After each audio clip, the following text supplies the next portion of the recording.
Brian, let's have a toast. Yeah. Santé. Santé.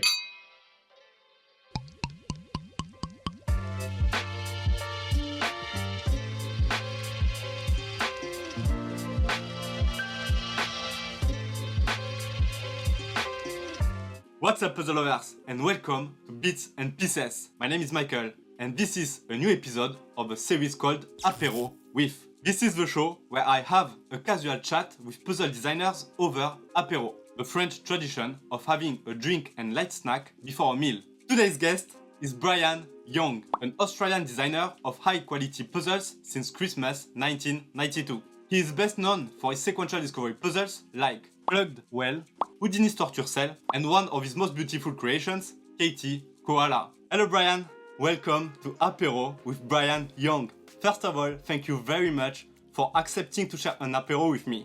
How are you today, and have you had apéro before? I'm fine today, thank you. And I've had plenty of drinks before, yes. Before we begin, let's talk about our apéros. What are you having, Brian? I'm having a red wine that I particularly bought because of the label. It's called Paradox, and it's a Shiraz. So we will find out what it's like in a minute. On my side, I am having white wine from Australia and macadamia nuts. I am trying to feel that I am in Australia right now. Well, I'm having macadamia nuts as well. That's perfect. Originally, they were called Queensland nuts. Did you know that? Oh no. Because they were actually native from only about 100 kilometers from where I live here. And they were taken to Hawaii, and the trees here weren't very good for commercial. They didn't have many nuts on them. But apparently, fortunately, in Hawaii, they developed a tree that could be commercial, and that's where they come from. So they're native to a very close to where I live. Oh, that's an interesting fact. Thank you for sharing that. Nothing to do with puzzles. That's still interesting to know. I heard from your wife that you are a red wine person. Do you have a favorite one that you recommend to wine enthusiasts? Maybe one from Australia? I have quite a few red wines. I'm just trying to think of a good one. I get some wine sent to me from a guy called Fox, and he has many different types of wines. He's from McLaren Vale, so any red wine, Shiraz from McLaren Vale, is always good. Before you started designing puzzles, you received your first puzzle from your uncle when you were around 6 years old. I heard that it's a metal wire puzzle. Could you share the incredible story of how you got this puzzle and how it started your love for puzzles? It was a Christmas holiday time, and my uncle has come down from the Northern Territory. He was working in the mines in the Northern Territory. So I was only about 5 or 6 years old. So it's a long time ago. And in those days, when they went down the mines, they were quite deep, and they would only go down for the entire day. So they would have lunch. Their breaks would be underground because it was too long to go up and down. So in those days, what they used to do was he or someone would bend wire to make puzzles. And he brought one of those puzzles to our house at Christmas time because all the family got together for Christmas. And he gave me the puzzle, or I got hold of the puzzle, and I was told what I had to do was remove. It was just the stirrup puzzle with a little heart, and you had to take the heart off the stirrup. It's quite a common puzzle, not terribly difficult, but when you're 5 or 6 years old, it was difficult. And I remember the adults saying, "Oh, let us show you." And I said, No, you can't show me. I said, I must work this out. And I can't remember if I worked it out or someone showed me, but I still have that puzzle here. Also, I wonder how many people started their puzzling journey with a metal wire puzzle. My first puzzles were also metal wire puzzles. It must be one of the most common mechanical puzzles, especially back then. What do first-time puzzlers usually get from your shop? Any Hanayama. That would be the most common puzzles that we would sell. And I think that has increased puzzle awareness around the world tenfold in the last 10 years. You started making puzzles and brain teasers in 1992. What was your job before this? Is there anything that you took from your previous job that helped you as a designer, craftsman, or businessman? I'd done many jobs before I made puzzles, but I was building houses, so working with saws was very helpful for manufacture of puzzles. And I ran my own business then as well, so that was very, very helpful to run the business when I started selling puzzles as well. And did you stop everything to start making puzzles? No, not really. I saw puzzles being made in a market. Actually, I was in Chile, in South America, and I thought, I've always loved them as a kid, like we talked about before. So I never thought of making puzzles for a living.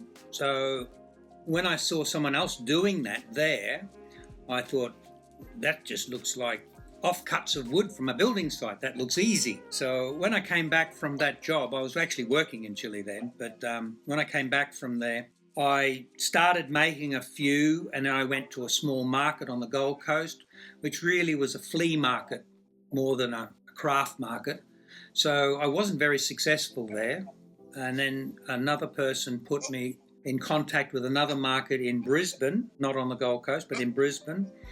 And that was more of a craft market, and a lot more tourists would go there.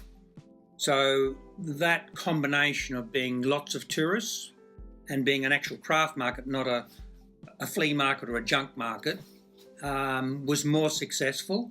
And there was no one really making puzzles in those days. It's a long time ago. So really there was not many people, they weren't being made in Thailand on mass production or China in mass production. So it was a little easier probably to sell because of that. You once held the world record for the maximum amount of moves required to remove a first piece of a bird puzzle. Can you tell us more about this puzzle called Coming of Age MK2? Yeah, I had a copy of a puzzle, an 18-piece burr puzzle. I think it was made actually in New Zealand, but it's William Vanderpoel was the original designer of that puzzle. And I really just played with that puzzle. It was, I think, 1 or 2 moves to get the first piece out. Don't quote me on that. This is before burr tools and everything, so I decided just to change a few notches in there and just to make it a little more difficult to get the first piece out. And I made another puzzle that had, I think, 5 or 6 moves, just a couple more moves. And then eventually I made another one, I think it was 17 moves. And I went to my first IPP and I met Bill Cutler. And Bill Cutler told me, he was very impressed when I had this puzzle with 17 moves. And he said, oh, do you know that there's a puzzle by a puzzle design that's got 18 moves? He said, you're just one short of that. So I decided that I'd go home after that IPP and then make a couple extra moves so I'd have the record. I did hold the record for a very short time, but Go Pit Kiem in Singapore, using a computer by this time, had actually a Bill Cutler program. He designed one with about 32 moves. I can't think of the name just offhand.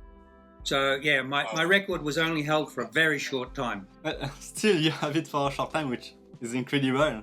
Puzzle designer Junichi Yananose, aka Juno, worked under you from 2011 to 2017. What are some memorable moments that you have from your time working with him? Any funny memories? We were very competitive with each other.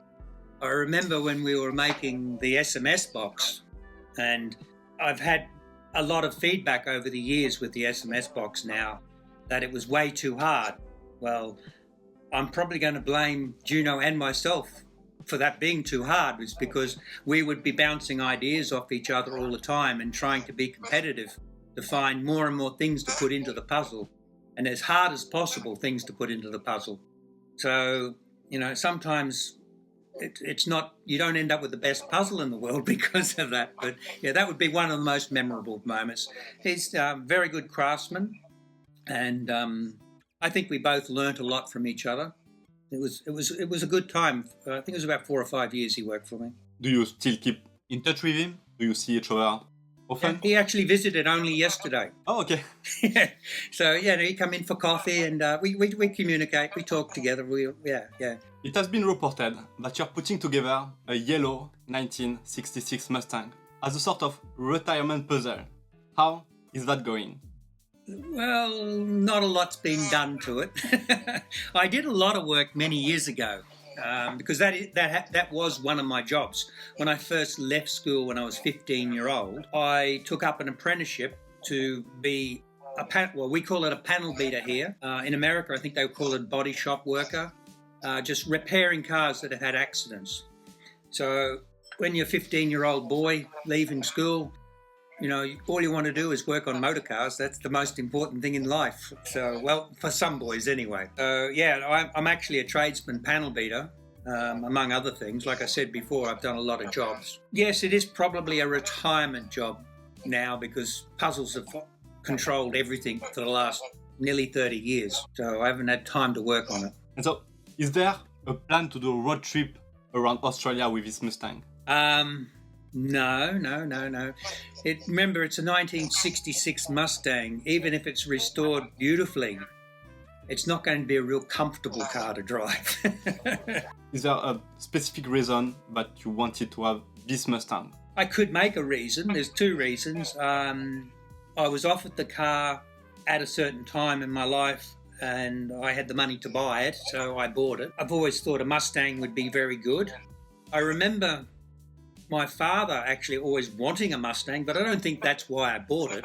But I remember him saying that he always wanted to own a Mustang, but he never did. Maybe that was something hidden there. I don't know. You're currently based in Tamborine, in Queensland, Australia. If you were to invite someone to visit the town, how would you describe it? What are the highlights of this place? There is no real town in Tamborine. Tamborine consists of a post office that we post our puzzles out. It has one garage, a corner store, and a chemist. And the chemist is in the post office. That's about it. It just happens to be where 5 streets meet, 5 roads meet at a big roundabout. That's Tamborine. Okay.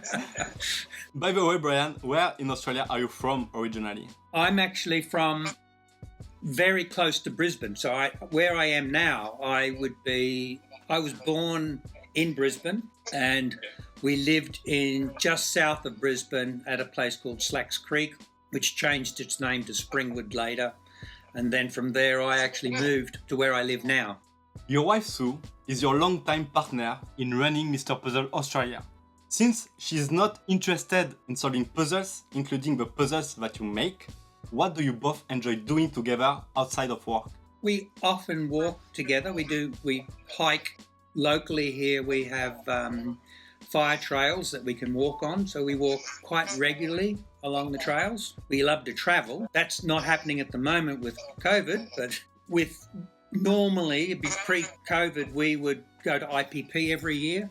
So we've always loved travelling. Even though I've always born and bred in Brisbane, I've spent a lot of my life outside the country, either on holidays or sometimes working and that. So, travel is really high on the list, but just not at the moment. That's nice. So, have you travelled all around the world already, or are there some places that you want to go? There's a couple of places we still would like to go, but we have travelled to a lot of places. Probably Antarctica is one place that we've talked about. Iceland was another place that we thought about would be very, very pretty to go to. They're probably 2 of the top ones at the moment. Yeah, I think that will be good places to visit for sure. You started releasing limited edition puzzles in 1993. Of all the limited edition puzzles you have made since then, which are your favorites among them and why? It's like asking me which is my best baby. They might get jealous. Most of the times you produce a new puzzle, you think it's always going to be the best one. But if you look back over time, Katie Koala is probably one of the most ambitious that we've ever done. The Wombat, I've always thought, is a bit of a soft spot as well. I didn't make very many of the Wombats, so either the Wombat or Katie Koala.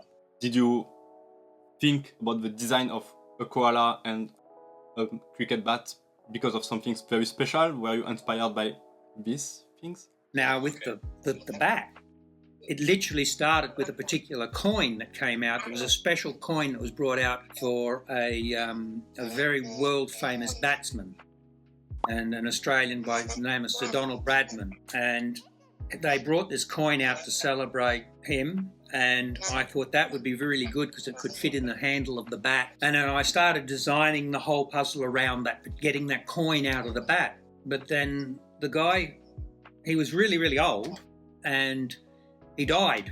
And I thought it was very bad taste to start selling a puzzle with this coin in it, you know. So it actually got postponed about 4 or 5 years after he died. Then I released the bat because I thought it would be very bad taste. You have attended a lot of international puzzle parties since you started creating puzzles.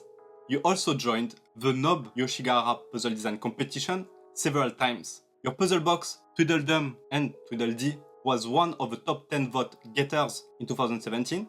Your puzzle Houdini's Torture Cell won first prize in 2012, and your puzzle Big Ben won grand prize in 2015. What is a typical IPP like? Think of absolutely crazy people who are crazy about one idea or one thing, and that's puzzles. The day of puzzle party is when people are going to sell, swap, trade their puzzles. It's just manic. People running around everywhere, crazy. It's just there's no order in the whole place. And when it comes to the exchange, it might be say 60, 70, 80 people in a room, and we're swapping puzzles from the exchange, and everyone is just so excited. And, you know, so you just think of a couple of days where everyone is just so excited, like if it was Christmas morning and you're about 7-year-old, 6-year-old. So that's what, and then you might have an 80-year-old person acting like that. And among all the IPPs you have attended, what is the best memory you have had so far? That's a tough one. You asked me before, do I drink much wine? And we only about 10 minutes ago, we have a photo frame up on the wall, you know, like an electronic one where it keeps changing. And it just happened to be a Japanese puzzle party where a big group of us all went and found a little bar. If you weren't there, it's hard to explain, but there was about 20 of us actually, from people all over the world. We went into this bar and we just had a really great time. We had puzzles, we handed puzzles around to each other and everything. But in general, you know, it's just a big bunch of people who have a common interest and they're all friends. And we went into this bar, and it was actually, it's loosely speaking saying it was a bar, because the man who owned the bar actually hadn't even opened the bar yet. When I say I hadn't opened, he was still doing the shop fit. He was fitting the bar out. But when he realised we could all sit there and buy he had beer, and we all sat there and drank his beer. So it's just the atmosphere at that night is probably one of the best things and I think everyone that was in that bar that night would remember that particular time. Also, you and your wife Sue helped organize the 27th International Puzzle Party in Australia in 2007. What are your personal highlights from that IPP? I think when 3 huge big busloads of people came to my house and they spent the day here, and we had 2 or 3 big barbecues going. We had caterers come in and we gave them kangaroo shish kebabs, and they had all different types of things that were very Australian. It wasn't just that they came and looked at my puzzle collection or anything. We had big giant puzzles, and we had lots and lots of giant puzzles. A lot of them are made out of cardboard. We don't have them anymore, but a couple of them we do. We have a big telephone box that you've got to pack the words telephone in, and we have a big wire disentanglement one that looks like a big stainless steel sculpture in the yard. So yeah, we still got a couple of them, but that day everyone was playing puzzles as well with big giant. We even had a big giant rush hour where everyone stood in the rush hour cars. We made cardboard ones. So you have these grown-ups standing in cardboard cars being ordered by someone to move around on the screen. So yeah, it was pretty memorable. I bet. Mr. Puzzle Australia is nearing its 30th anniversary. What legacy do you want Mr. Puzzle Australia to leave? As one of the leading figures in the world of mechanical puzzles, what else do you hope to achieve? I'm pretty happy with what we've achieved already. Yeah, I'm hoping that everyone enjoys the puzzles that I've already given out, and whether I make any more in the future, well, obviously I will. You know, I'm very happy with what I've already done. I don't know how much further I can go, I suppose. Thank you, Brian, for sharing all of this with us. To end the interview, I will ask you some fun questions. All you have to do is choose between two options, crisps or macadamia, Macadamia. Tim Tams or Lamington. I can't eat either. I'm actually celiac, so I can't have something with gluten in it. So I can't eat either. I loved Tim Tams for many, many years, but I can't eat them anymore. So Tim Tams would be the answer. French apéro or Aussie barbecue, Aussie barbecue. kangaroo or koala, Well, I've eaten kangaroo, but I've never eaten koala. I know, you're talking about which one I like the most. Yeah, okay. Koala. I would get into trouble for eating a koala. Washington Monument or the Louvre. Probably the Louvre. Because you're French. You got to be politically diplomatic here occasionally.